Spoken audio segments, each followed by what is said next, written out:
മറയൂരിൽ കാട്ടാന ആക്രമണത്തിൽ ഒരു ജീവൻ കൂടി പൊലിഞ്ഞ സാഹചര്യത്തിൽ സർക്കാരിനെതിരെ രൂക്ഷ വിമർശനവുമായി DCC പ്രസിഡന്റ് CP മാത്യു.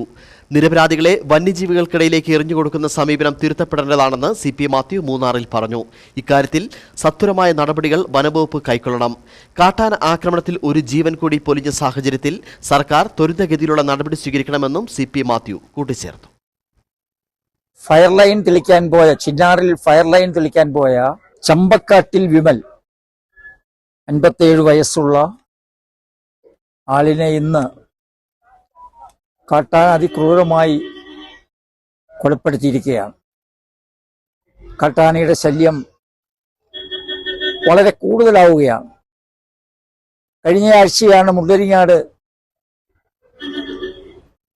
ഒരാൾ ദാരുണമായി കൊല ചെയ്യപ്പെട്ടത് കാട്ടാനയുടെ ശല്യം മൂലം.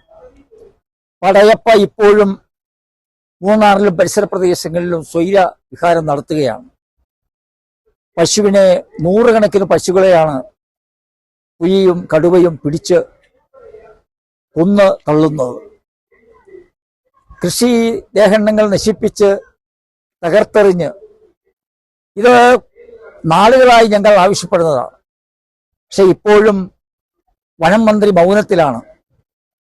മുഖ്യമന്ത്രി ഇന്ന് തൊടുപുഴയിൽ വന്നിട്ടുണ്ട്. എനിക്ക് തോന്നുന്നു ഈ വിമലിന്റെ മൃതദേഹം സന്ദർശിക്കാനുള്ള ഒരു സമയം ഇടുക്കി മെഡിക്കൽ കോളേജിലേക്കാണ് കൊണ്ടുപോയിട്ടുള്ളത്. ഇടുക്കി മെഡിക്കൽ കോളേജിൽ അവിടുന്ന് തൊടുപുഴയിൽ നിന്ന് 1 മണിക്കൂർ മാത്രം മതി. മുഖ്യമന്ത്രി അതിനോടൊരു അവിടെ വന്ന് ഒരു സന്ദർശനം നടത്തി പോകുമെന്നാണ് നമ്മൾ പ്രതീക്ഷിക്കുന്നത്.